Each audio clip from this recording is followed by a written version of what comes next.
को या फिर वहाँ के उप जिलाधिकारी को इसके प्रति हम जवाबदेह बनाएंगे और इसकी मॉनिटरिंग वरिष्ठ पुलिस अधीक्षक को और जिलाधिकारी को अपने अपने जनपदों में नियमित रूप से करना होगा। सड़कों पर अलविदा की नमाज नहीं हुई। हमें सुनिश्चित करेंगे कि सड़कें आने वाले समय में भी किसी भी प्रकार की अव्यवस्था का कारण नहीं बनना चाहिए। सड़कें खुली होनी चाहिए, सामान्य लोगों के आवागमन के लिए उसमें पूरी व्यवस्था होनी चाहिए। इसीलिए जो पिछली वीसी मेरी थी उसका ही ये सेकंड वर्जन है कि अब हमें इसके आगे बढ़ना है और इसीलिए मैंने आज इतने बड़े पैमाने पर सभी नगर निकायों को, सभी 734 नगर निकायों को इसके साथ जोड़ने के लिए कहा है। सभी लोग आज इसके साथ जुड़े हुए हैं। इसमें कुछ महत्वपूर्ण ये जो सफलतापूर्वक कार्य हुए हैं इसके लिए मैं अभिनंदन करता हूं। आप में से सभी अधिकारियों ने अपने स्तर पर मेहनत की और उसके परिणाम भी हमारे पास आए हैं इसके लिए। लेकिन आने वाला कार्यक्रम हमारा और भी महत्वपूर्ण है, क्योंकि सड़क सुरक्षा के बारे में जो हमारे पास आंकड़े हैं ये बहुत डरावने हैं। और उत्तर प्रदेश जैसे राज्य के लिए अगर आपको मैं आंकड़े बताऊं कि 2021 में 37,729 दुर्घटनाएं हुई हैं, जिनमें 21,227 लोगों की मौत हुई है और 24,897 लोग घायल हुए हैं। मरने वालों में जो 72% मृतक हैं उनकी जो एज ग्रुप है वह 18 से 45 वर्ष है और इसमें से जो ज़्यादातर मौतें हुई हैं लगभग 38 से 39% जो मौतें हुई हैं ओवर स्पीडिंग उसका मुख्य कारण रहा है। मुझे लगता है कि हमें ये हम सब के लिए चिंता का विषय होना चाहिए। कोरोना इस सदी की सबसे बड़ी महामारी है और सबसे बड़ी महामारी के दौरान उत्तर प्रदेश ने कंट्रोल किया, उसको पूरी तरह नियंत्रित करने में सफलता प्राप्त की। आदरणीय प्रधानमंत्री जी का मार्गदर्शन और नेतृत्व था और हम लोगों ने कैसे उसको कंट्रोल किया। 2 वर्ष में यूपी के अंदर कुल मौत के आंकड़े जो आए हैं वह 23,500 है। यानी अगर मैं एग्जैक्ट आंकड़े आपको दूं तो 23,514 मौत के आंकड़े आज सुबह तक के हैं। ये 2 वर्ष के हैं। कोरोना महामारी से लोग बच रहे हैं लेकिन एक्सीडेंट में मौत हो रही है। एज ग्रुप वह है जो कोविड महामारी में सबसे कम इन्फेक्ट हुआ था, वह इस मामले में सर्वाधिक एक्सीडेंट से मर रही हैं। 21,227 मौतें 2021 में सड़क दुर्घटना में उत्तर प्रदेश के अंदर हुए हैं। इसका कारण ओवर स्पीडिंग भी है और इसके साथ ही ब्लैक स्पॉट भी इसके मुख्य कारण हैं। डग्गा मार जो बसेज हैं वह भी उसके कारण हैं। सड़क के किनारे बेतरतीब चल रहे टैक्सी स्टैंड, बस स्टैंड और जो वहाँ पर लोगों ने तमाम प्रकार के अवैध पार्किंग स्थल बना दिए गए हैं, यह भी है। और शहरी क्षेत्रों में या नगरीय क्षेत्रों में या सड़क के किनारे जो बस्तियां हैं वहाँ पर अतिक्रमण भी इसका कारण है। इसलिए संयुक्त रूप से इस पूरे कार्यक्रम को केवल परिवहन विभाग का कार्यक्रम नहीं है, हमने इसलिए गृह विभाग को इसकी ओवरऑल मॉनिटरिंग करने की जिम्मेदारी दी है। गृह विभाग पीएस सिस्टम के साथ साथ ट्रैफिक पुलिस को भी ठीक करेगा। ट्रैफिक पुलिस के साथ ही हमारे यहाँ अगर कोई अवैध रूप से वाहन सड़क के किनारे खड़ा कर रहा है किया है तो वहाँ पे क्रेन जाकर के उस वाहन को सीज करने और उसके खिलाफ कार्रवाई करने के लिए भी हम लोग सेकंड उसमें आगे कार्रवाई आगे बढ़ाएंगे। परिवहन विभाग की जिम्मेदारी इसमें बहुत महत्वपूर्ण हो जाती है। आपने भी गाजियाबाद की दुखद घटना देखी होगी जिसमें स्कूली बस से एक बच्चे का सिर बाहर होने के बाद 11 वर्ष के उस बच्चे की दुखद मृत्यु होती है। दुखद मृत्यु के बाद जब बस का फिटनेस के कागज मांगेगा तो उसकी फिटनेस ही नहीं थी।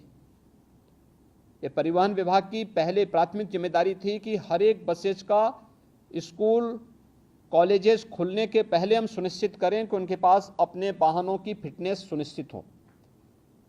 लापरवाही हुई, उसमें जवाबदेही भी तय की गई। परिवहन विभाग को इस बात को सुनिश्चित करना होगा कि सभी प्रकार के बसेज का, ये स्कूली बसेज हों, प्राइवेट में कॉन्ट्रैक्ट कैरिज में चलने वाली बसेज हों या फिर परिवहन विभाग के साथ संबद्ध बसेज हों या फिर उत्तर प्रदेश परिवहन निगम के द्वारा संचालित वाहन हों या ट्रक हों, 4 व्हीलर हों, 2 व्हीलर हों, इनको नियमित रूप से इनकी चेकिंग करना और ट्रैफिक के नियमों का पालन करवाने की व्यवस्था इनसे सुनिश्चित करना, यह परिवहन विभाग सुनिश्चित करें। उनकी जो फील्ड में तैनात जो भी उनके अधिकारीगण हैं वे इसको सुनिश्चित करवाएं। पुलिस की मदद भी लें, ट्रैफिक पुलिस की मदद भी करें। ओवरलोडिंग को रोकना, सड़क के किनारे कोई ट्रक, कोई बस अवैध रूप से पार्किंग न करें और सभी जिलाधिकारी और पुलिस अधीक्षक इस बात को सुनिश्चित कर लें। उप जिलाधिकारीगण भी और डिप्टी एसपी भी इस वीडियो कॉन्फ्रेंसिंग के साथ जुड़े होंगे। वे इस बात को नोट करेंगे, किसी भी सड़क पर, वह हाईवे हो, स्टेट हाईवे हो, एक्सप्रेसवे हो, जिला मार्ग हो, नगरीय चौराहा हो या कोई भी अन्य स्थल हो, अवैध bus stand, taxi stand, 3 wheeler stand, rickshaw stand या कोई भी इस प्रकार की अवैध गतिविधि नहीं चलनी चाहिए। स्टैंड का मतलब सड़क के किनारे, उसके पास पर्याप्त मात्रा में पार्किंग का स्पेस हो, वहां आने वाले यात्रियों के लिए कुछ बुनियादी सुविधाएं हों, महिलाओं के लिए, पुरुषों के लिए टॉयलेट हो, पेयजल की सुविधा हो, बैठने की व्यवस्था हो। तो कोई व्यक्ति स्टैंड के नाम पर तब वहां पर प्रशासन से अनुमति लेकर के तब तो स्टैंड की फीस वसूल कर सकता है। लेकिन अगर सड़क पर कोई करता है तो उस पर अवैध रूप से संचालित इस प्रकार के सभी वो अगले 24 घंटे के अंदर बंद होने चाहिए।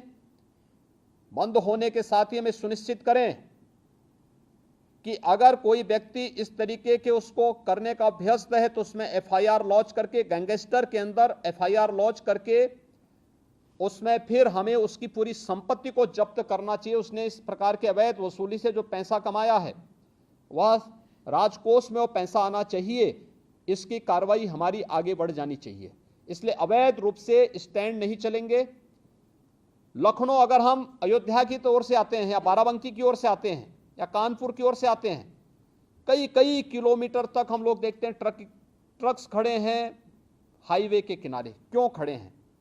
बहुत बार एक्सीडेंट के कारण भी बनते हैं। ये सड़क के किनारे कोई वाहन खड़ा नहीं होगा।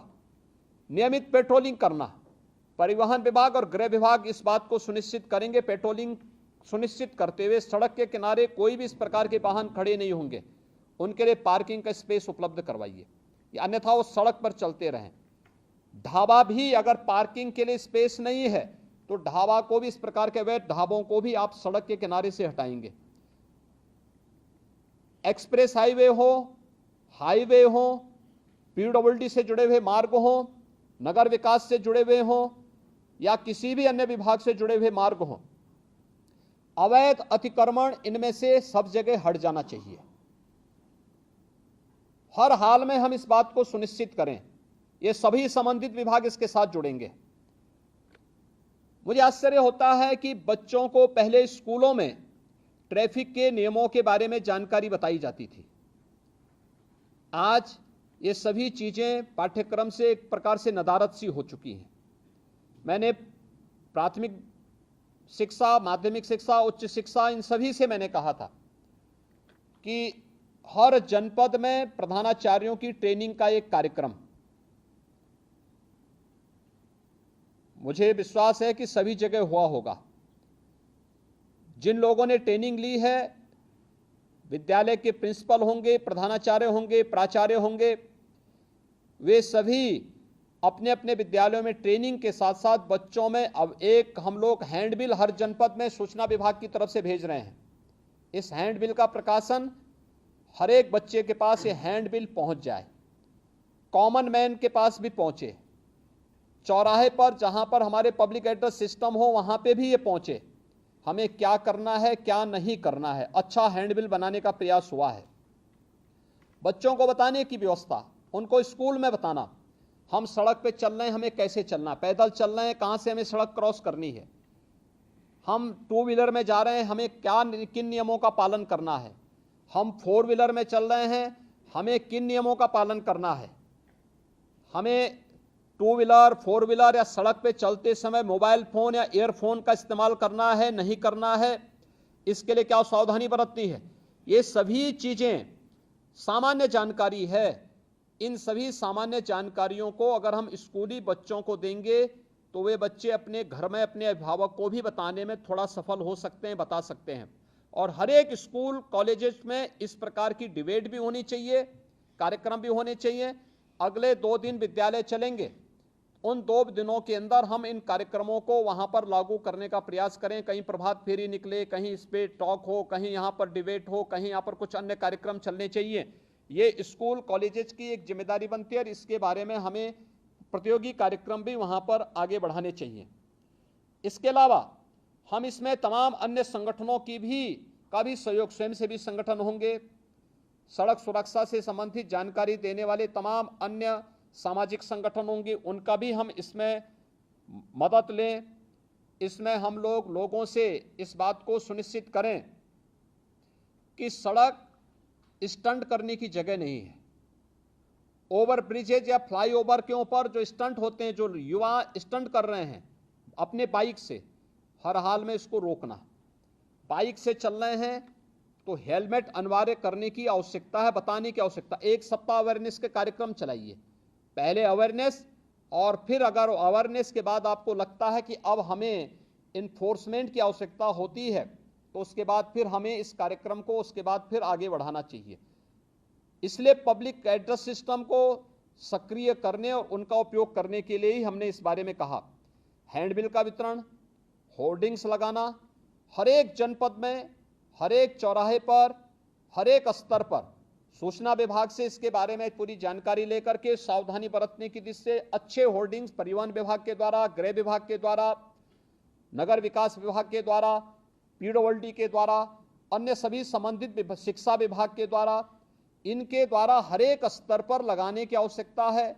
इसके पोस्टर बनाए जा सकते हैं, एलईडी में, एफएम रेडियो पर, लोकल स्तर पर इसके हम तमाम कार्यक्रम इसके आगे बढ़ा सकते हैं। ये चीजें हम सुनिश्चित करें। परिवहन विभाग इस बात को सुनिश्चित करे कि जो वह ड्राइविंग लाइसेंस देते हैं हम ऑनलाइन तो दें, लेकिन इस बात को सुनिश्चित करें कि ट्रैक पर भी हम उनकी एक बार देखें कि वह इस योग्य है कि नहीं है कि हम उसे ड्राइविंग लाइसेंस दे सकें। अन्यथा खैरात के भाव बांटने की वो बंद करिए और आरटीओ के कार्यालय दलालों से मुक्त हो, किसी भी प्रकार की दलाली की गतिविधि वहां न चले। इस बात को भी हर एक जनपद में जिलाधिकारी और पुलिस अधीक्षक की टीम सुनिश्चित करें। ओवरलोडिंग को रोकने की कार्रवाई, जहां से ओवरलोडिंग हो रही है उसी केंद्र पर रोकना। ऐसा नहीं कि आप सड़क पे लेके आ रहे हैं और सड़क पर लेकर आने के बाद फिर सड़क पर अवैध रूप से जाम लग रहा है, लंबा जाम में लोगों को फंसना पड़ रहा है। जहां से हो रहा है वहां से आप बोलिए कि 5 टन की क्षमता है तो उसमें 15 टन नहीं जाएगा या 10 टन नहीं जाएगा। जितनी क्षमता होगी उसी हिसाब से आप उसको रिलैक्सेशन दे सकते हैं, लेकिन उससे ज्यादा नहीं। सड़कें खराब होती हैं और फिर उसके बाद जहां मर्जी आती वहां वो अपना ट्रक और अपना वाहन खड़ा करके शेष अन्य लोगों के भी आना जाने को पूरी तरह बाधित करते हैं।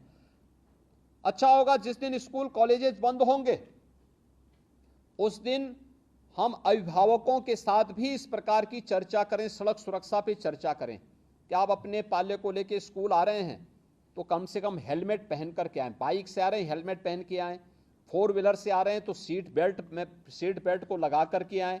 बच्चे को सड़क सुरक्षा के बारे में, कहां से सड़क क्रॉस करनी है इसके बारे में जानकारी दें। ऐसा नहीं कि कहीं भी वो क्रॉस कर रहा है और बिना देखे चल रहा है, चपेटे में आएगा तो उसके बाद फिर बोलने की आवश्यकता नहीं। इन चीजों को हम उसके बारे में देखें। सड़क सुधार से संबंधित जो अन्य मामले हैं जिसमें लोक पीडब्ल्यूडी का है, एनएच का है, एनएचईआई है, यूपीडा है, ईडा है, इसमें ब्लैक स्पॉट को सुधारने की कार्रवाई। ब्लैक स्पॉट के बारे में हम लगातार कहते रहे हैं। साइनेजेज कहां पे हमें लगाने हैं? पहले सड़कों पर वाहन कम थे, हर एक जगह लगाया जाता था। आगे अंधा मोड़ है, आगे पुल है, आगे स्कूल है, आगे हॉस्पिटल है, आज ये सभी साइनेजेस हट चुके हैं। इसको फिर सभी संबंधित विभाग अपने अपने उसमें सुनिश्चित करें। आगे बाजार है, ये सभी चीजें लगनी चाहिए। स्पीड कितनी होनी चाहिए, स्पीड लिमिट भी उसमें लिखें। हमें तय करना होगा कि कोई भी ओवर स्पीडिंग ना हो, इसके कारण किसी की गति सीमा के बारे में हम सुनिश्चित करें, अवैध ढाबों के बारे में हम सुनिश्चित कर लें। और इसके अलावा हमें इन चीजों के बारे में भी तय करना होगा कि टोल प्लाजा में ओवर स्पीडिंग और ओवरलोडिंग के बारे में हमें इन चीजों को वहां पे सुनिश्चित करना होगा। ब्रेथ एनालाइजर को भी उपयोग करके चालकों के परीक्षण की कार्रवाई को करना। खनन विभाग के साथ मिलकर के हमें जनपद के अंदर इल्लीगल माइनिंग को रोकना और इल्लीगल माइनिंग के साथ साथ ओवरलोडिंग को भी उसके साथ रोकना है। जिलाधिकारी, पुलिस अधीक्षक माइनिंग विभाग के साथ मिलकर के इसको सुनिश्चित करेंगे हर जनपद में कि इल्लीगल माइनिंग भी नहीं होनी है और ओवरलोडिंग भी रोकना है। पहले अवेयरनेस के कार्यक्रम करें और वहां पे उसके पहले जहां से शुरू हो रहा वहीं से आप इस कार्यक्रम को शुरू कर देंगे। सड़कें अपने आप साफ सुथरी दिखाई देंगी। इसके अलावा स्वास्थ्य विभाग की भी इसमें बड़ी भूमिका होनी है। स्वास्थ्य विभाग एम्बुलेंस की सेवा, जैसे एक्सप्रेस हाईवे पर यमुना एक्सप्रेस वे है, Agra Lucknow expressway, Purvanchal expressway, इन सभी पर अतिरिक्त एम्बुलेंस इन विभागों ने भी दी है और स्वास्थ्य विभाग भी इसके साथ सुनिश्चित करें, जिससे रिस्पांस टाइम को कम करना। गोल्डन आवर के अंदर ही व्यक्ति को अगर दुर्भाग्य से कहीं कोई एक्सीडेंट हो गया है, उसे हम ट्रामा सेंटर या किसी उच्च हायर सेंटर में पहुंचा करके उसके जीवन को बचाने की कार्रवाई वहां पे सुनिश्चित कर सकें। ट्रेन्ड मैन पावर, हेल्थ विभाग को मैंने कहा था, इन सभी एक्सप्रेस हाईवे से जुड़े हुए विभागों को भी मैंने कहा था कि वे इस चीज को सुनिश्चित करें। NHAI भी इसके साथ जुड़ें, कैसे इस कार्यक्रम को हम आगे बढ़ा सकते हैं, इन चीजों को सुनिश्चित करें। अवैध पार्किंग के बारे में हमें इस पर अवश्य विचार करना होगा। अब हम लोग आते हैं खासतौर पर 734 जो नगर निकाय हैं। देखिए, नगर निकायों पर शासन पैसा देता है।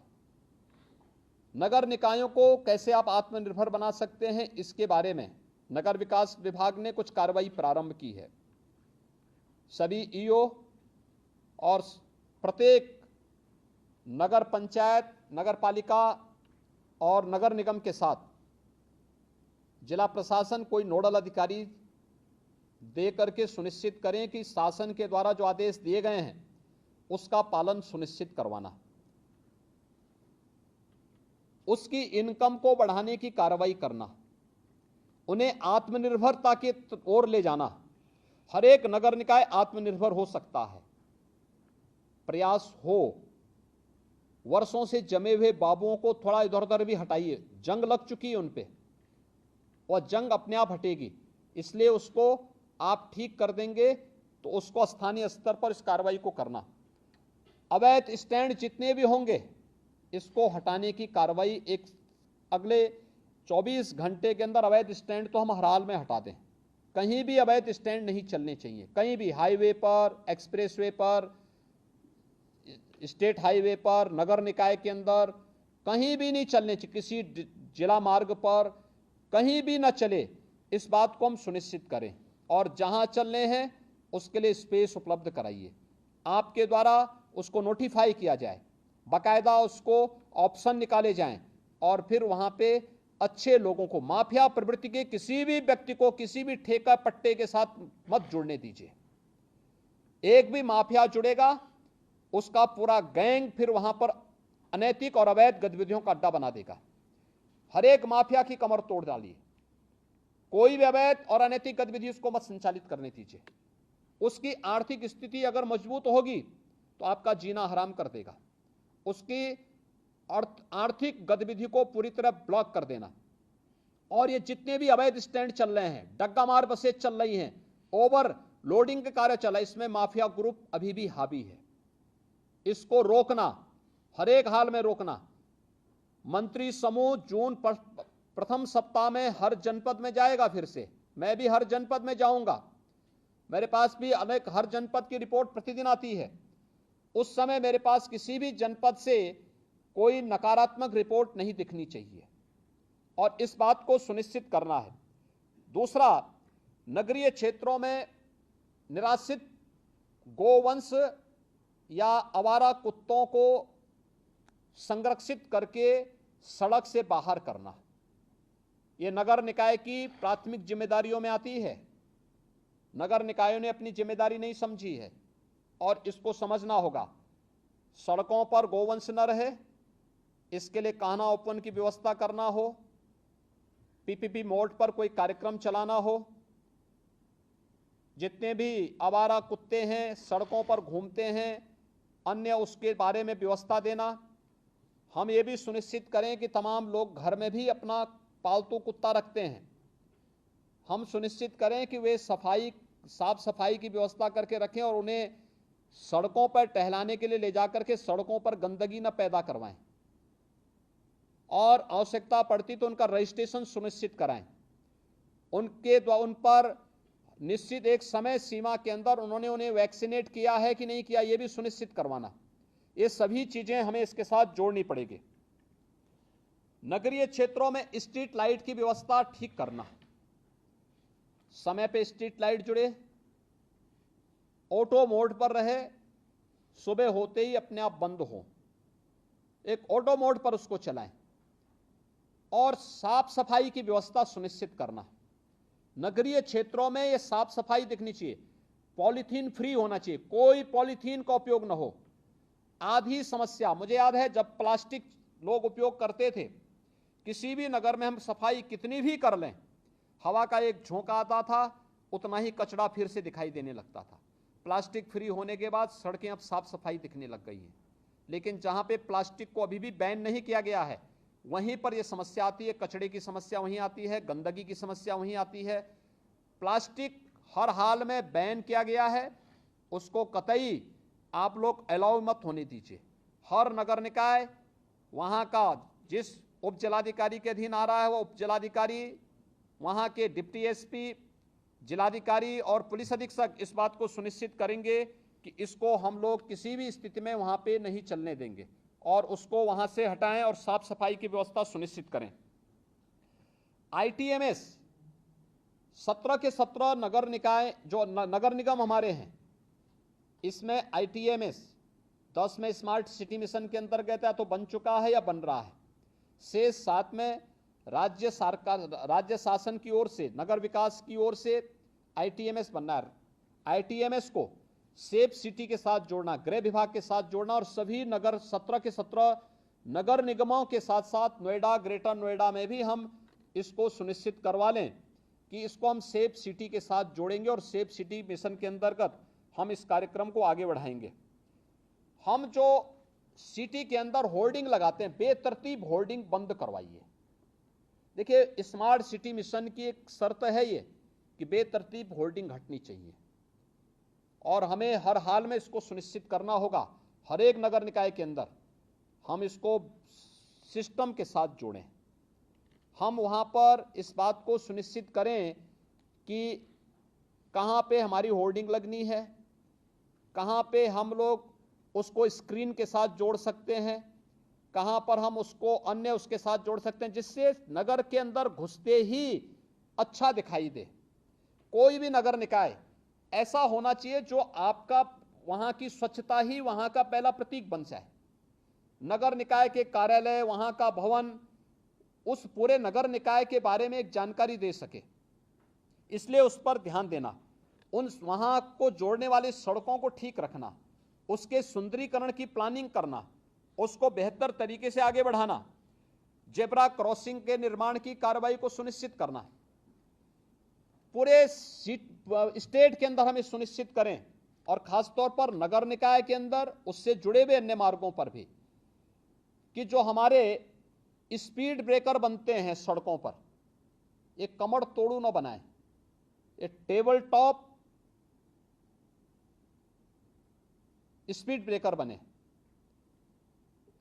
अगर कोई बीमार व्यक्ति है उसको भी परेशानी नहीं होगी, लेकिन साथ साथ हम अगर मार्किंग करते हैं वहां पर तो स्पीड अपने आप लिमिट हो जाती है।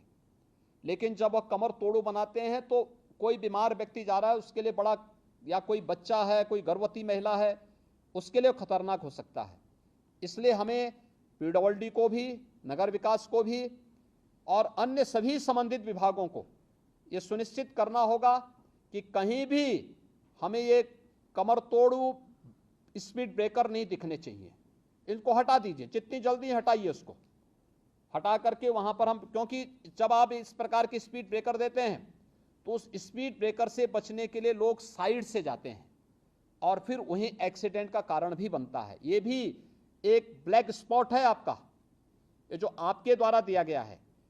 यानी ब्लैक स्पॉट केवल सड़क इंजीनियरिंग की खराब स्थिति का मुख्य कारण नहीं होता है, ब्लैक स्पॉट का कारण एक गलत स्पीड ब्रेकर भी होता है।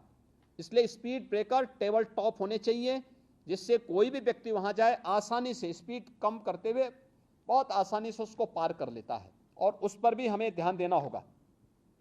नगरीय क्षेत्रों में हमारी जो परिवहन की व्यवस्था है, सिटी बस सेवा है, इसको लोगों के लिए सरल बनाना, सुलभ बनाना और सुरक्षित भी बनाना। इलेक्शन के दौरान मैं कानपुर के अंदर देख रहा था, 2 बार वहां पर एक्सीडेंट हुआ, और एक बार तो जो सिटी बस सेवा वहां पे इलेक्ट्रिक बस सेवा है उससे जुड़ा हुआ व्यक्ति ने जबरदस्ती 6 लोगों को कुचला था वहां पे। और उस दौरान कानपुर के अंदर प्रशासन की संवेदनशीलता देखने को मिल रही थी कि कितनी तेजी के साथ वे लोग वहां जा रहे थे। यानी मुझे यहां से इलेक्शन के बावजूद मुझे बोलना पड़ा कि आप लोग वहां क्यों नहीं पहुंचे। 11-12 घंटे के बाद फिर उनकी उपस्थिति वहां हो रही। ये दिखती है कि हम कितने संवेदनशील हैं। नगर निकाय इस बात को सुनिश्चित करें कि सिटी बस सेवा को संचालित करने वाला जो ऑपरेटर है उससे जुड़े हुए जो भी लोग हैं, हमें उनकी पुलिस वेरिफिकेशन जरूर करानी चाहिए। किस पृष्ठभूमि के हैं, आपराधिक मानसिकता के तो नहीं है, क्योंकि कानपुर में जो भी घटना घटित हुई ये आपराधिक मानसिकता की दृष्टि से हुआ था, और इस प्रकार की आपराधिक गतिविधियों को रोका जाना चाहिए। 6-6 लोग कुचले जा रहे हैं सिटी बस सेवा से, ये बहुत दुर्भाग्यपूर्ण स्थिति है और ये चीजें नहीं स्वीकार की जानी चाहिए। इसलिए इन बातों को सुनिश्चित तो हमें करना होगा, ये परिवहन की दृष्टि से हम लोग सिटी के अंदर करें। अब जो हम लोगों को नगर के अंदर करना है, बहुत महत्वपूर्ण कार्य है ये। 2 कार्यों के लिए हर एक नगर निकाय के अंदर, बड़े नगर निगम है, जिलाधिकारी, पुलिस अधीक्षक, व्यापार मंडल के साथ अलग अलग बैठक करें, स्ट्रीट वेंडर के साथ बैठें, नगर आयुक्त को भी अपने साथ ले लेंगे, एडीएम सिटी होंगे, सिटी मजिस्ट्रेट होंगे, एसपी सिटी होंगे, इनको भी अपने साथ ले लेंगे और इनके साथ बैठक करके, अलग अलग क्रम में बैठक करके हमें सुनिश्चित करें कि कोई भी व्यापारिक प्रतिष्ठान सिटी के अंदर अपनी परमिसेस के अंदर ही रहेगा, उससे बाहर न हो। सड़कें खाली दिखनी चाहिए। सड़क में लोग अपना अंदर का सामान सड़क पे रख करके नहीं बेचेंगे, किसी को भी हम सुनिश्चित करवाएंगे। और अपनी परमिसेस में रह करके हम पहले बातचीत करें, संवाद बनाएंगे। इस संवाद के दौरान हमें इस बात के लिए भी उनको तैयार करना होगा। 2 चीजें हो सकती हैं, हर एक क्षेत्र में अलग अलग व्यापार मंडल होते हैं, उनको भी विश्वास में लीजिए, उनके साथ बैठना, संवाद बनाना और उनसे 2 अनुरोध करना। एक, सुरक्षा के बारे में, रात्रि के लिए अगर गार्ड वे लोग भी रख सकें, वे 500-600 दुकानें हैं, अगर वे लोग महीने में 100-100 रुपया भी जमा करेंगे तो 500 रुपये में एक बड़ी राशि खड़ी हो सकती है। 2 गार्ड वे लोग रात्रि के लिए खड़ी कर सकते हैं और उनको पुलिस से वेरिफिकेशन अगर आप करा देंगे, पुलिस के साथ उनकी तालमेल होगी तो रात्रि के लिए। दूसरा, सीसीटीवी कैमरा, बड़े प्रतिष्ठान में सीसीटीवी कैमरा लगाना, हर बैंक में, हर वित्तीय संस्थान में, हर बड़े व्यावसायिक प्रतिष्ठान में सीसीटीवी कैमरे की आवश्यकता और इसको उनके साथ लगवाना। दूसरा, व्यापारिक गतिविधि अपने प्रेमिसेस के अंदर ही होगा, बाहर सड़क पे नहीं। सड़क में सामान फेंक करके फैला करके लोग जो बेचते हैं, इसको हर हाल में अगले एक सप्ताह के अंदर हमें इसे समेटना होगा और वे अपने प्रेमिसेस के अंदर करेंगे। पार्किंग की व्यवस्था सुनिश्चित करना हर एक जगह, सड़कों पर पार्किंग ना हो, 2 व्हीलर 4 व्हीलर या बसेज खड़ी करने की जो परंपरा है इसको रोकें। कॉमन मैन को चलने के लिए सड़क आप दीजिए। दूसरा, स्ट्रीट वेंडर के साथ संवाद बनाना।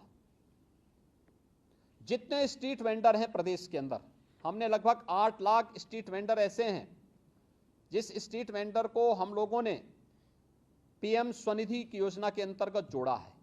मेरा मानना है प्रदेश के अंदर स्ट्रीट वेंडर की संख्या लगभग 15 लाख से के आसपास है।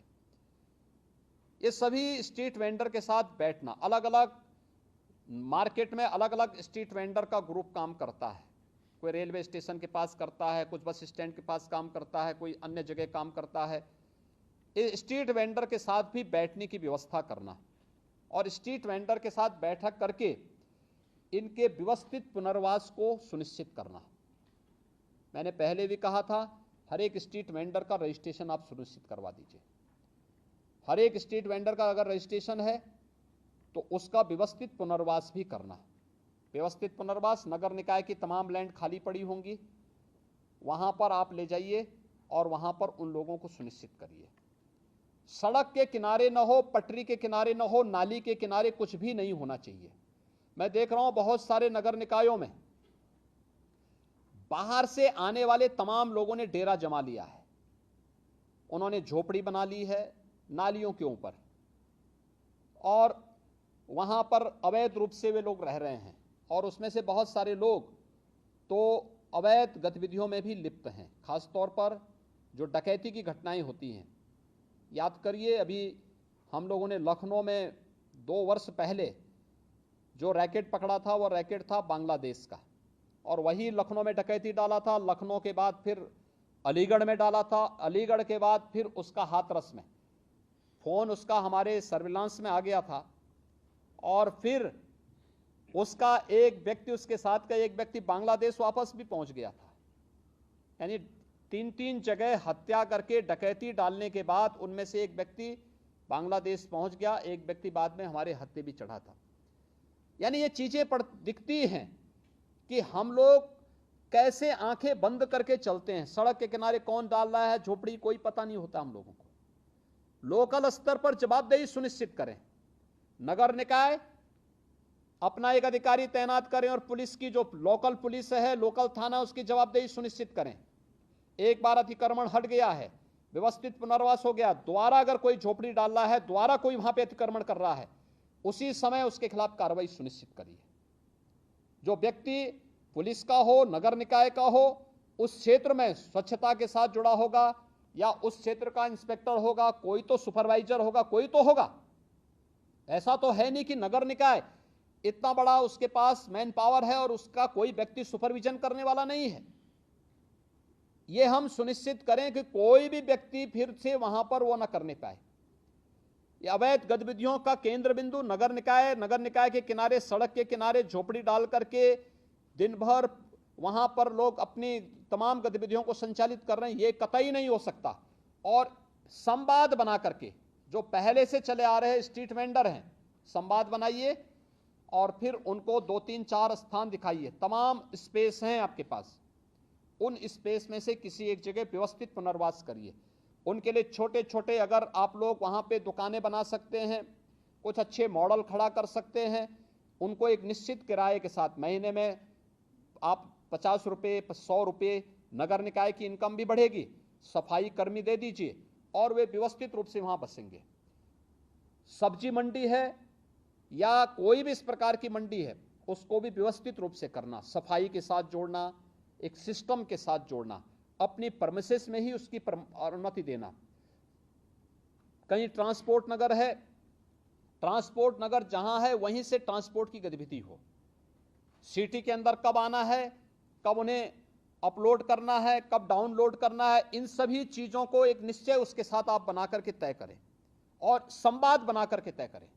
व्यापार मंडल को विश्वास में लीजिए, चैम्बर ऑफ इंडस्ट्रीज को लीजिए, चैम्बर ऑफ ट्रेडर्स को विश्वास में लीजिए, स्ट्रीट वेंडर को व्यवस्थित पुनर्वास के लिए उनको विश्वास में लीजिए, और देखना चाहिए कि अगले 15 दिन के अंदर प्रदेश के अंदर कोई भी नगर निकाय के अंदर हम जाएं, कोई माननीय मंत्री जाएं, तो साफ सुथरा दिखना चाहिए, एक सिस्टम दिखना चाहिए, स्वतःस्फूर्त भाव के साथ गतिविधियां चलती हुई दिखाई देनी चाहिए। स्मार्ट सिटी के पीछे प्रधानमंत्री जी की जो मंशा है कि हमारी सिटी कैसे दिखनी चाहिए, उस प्रकार की मंशा को आप वहां पे पूरा कर सकते हैं। और इसको लागू करने के लिए आज मैंने ये वीडियो कॉन्फ्रेंसिंग में आप सबको बुलाया है, और इसमें हर एक स्तर के अधिकारी की जवाबदेही सुनिश्चित होगी, इस बात को सुनिश्चित करेंगे। एक जो मामला मेरे पास आ रहा है जो बहुत गंभीर मामला है, इसको आप सुनिश्चित करेंगे।